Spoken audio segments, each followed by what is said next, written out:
Well, greetings, 8th grade class. This is Friday, the 9th of January, and we're looking at the beginnings of the Spanish governorship of the Louisiana Territory and New Orleans, and things didn't go altogether smoothly with the transfer of ownership from France to Spain.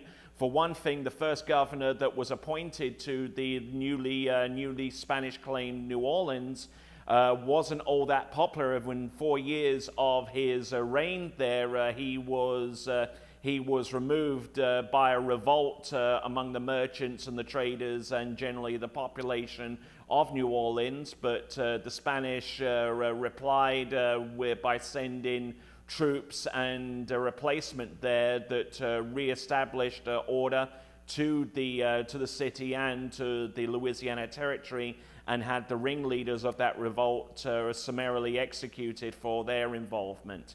Now, as we work our way through the Spanish ownership of New Orleans and the Louisiana Territory, we start to see a little bit of a softening so far as the harshness of Spanish governorship goes.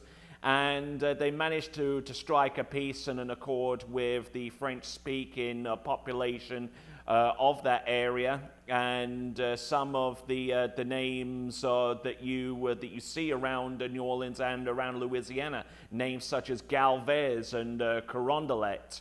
There's a reason why they still exist. It's because they were two of the main people from Spain that helped to shape that area. And we'll take a look at this now. This is the start of the Age of Revolutions section in this video series, but you'll get a complete sense of it by watching this video and trying to follow along with it in the textbook as much as you can. So with that, we'll have a look at the Spanish governorship of Louisiana and New Orleans. Not long after these first Acadians arrived, so did Louisiana's Spanish governor, Don Antonio Ulloa. He was not so welcome. Ulloa was a man of the Enlightenment, a scientist, very progressive, very Spanish. But to the aristocracy of New Orleans, this quiet intellectual was merely aloof and unsociable. Ulloa's restrictions on free trade inflamed the colonists. Perhaps worst of all, he wasn't French. There was a vocal group that were asking to be returned to the French monarchy. Many petitions go back to France just after France ceded Louisiana to Spain, asking the French king not to do this, but it was a done deal. On October 28, 1768, New Orleans businessmen assembled 1,000 disgruntled colonists, supplied with muskets and plenty of good Bordeaux. The drunken mob drove Governor Ulloa from Louisiana, but the party didn't last very long. In 1769, a fleet of 12 Spanish warships arrived in New Orleans under the command of an Irish-born general, Alejandro O'Reilly. Leading an army of 2,000, one-third of the population of the area, O'Reilly offered the rebellious colony a sobering show of force.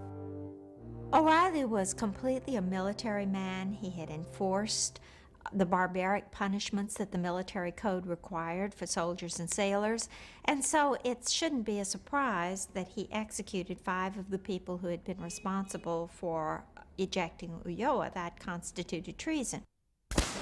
Louisiana's revolt against the Spanish crown quickly died, but it was a sign of the greater age of revolutions that was just beginning.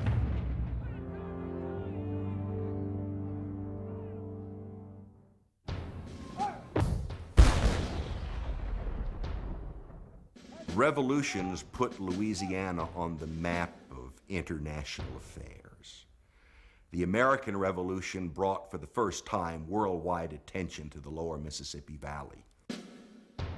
unrest was brewing in the British colonies. When the American Revolution came, Spain saw an opportunity to strike a blow at an old enemy, the British. Leading Louisiana into battle was a brash Spanish general named Bernardo de Galvez. Galvez was only 29 when he came to Louisiana, and it was at the time when the American Revolution was going on, and the Spanish had a secret treaty with the Americans to fight the British. It is the decision of His Majesty that the principal objective of his arms in these dominions is to drive the English from the Gulf of Mexico and the banks of the Mississippi. Martin Navarro, Chief Financial Officer, Spanish Louisiana. Galvez and his men first took the English fort at New Richmond, which is present-day Baton Rouge. From there, he drove British forces out of Louisiana and captured the entire Gulf Coast and Florida.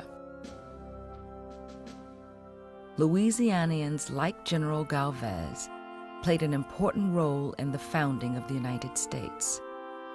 But the American Revolution was not won solely by military heroes. Armies need supplies, and often it was the New Orleans merchants who provided them. Businessmen like Oliver Pollock.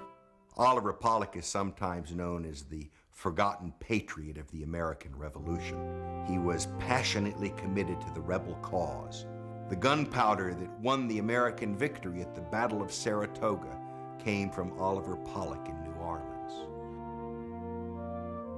While Americans were planting the seeds of a new nation in the East, Louisiana matured and blossomed under the care of orderly Spanish governors.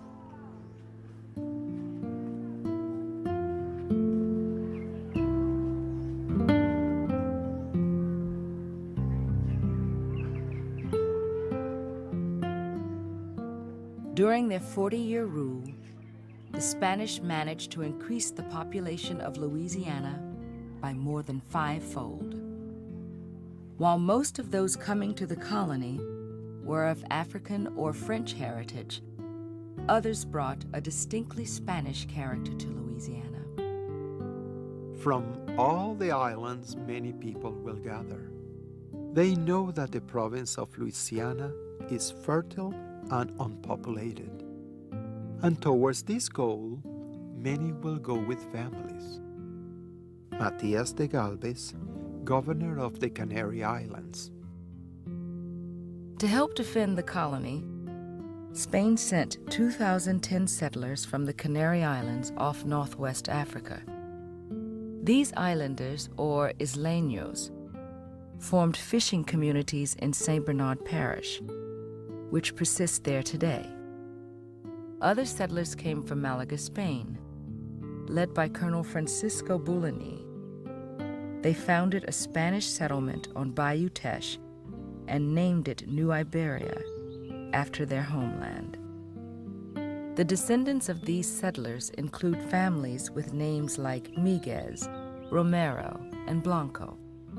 After years of acculturation, however, they're more likely to speak Cajun French today than Spanish.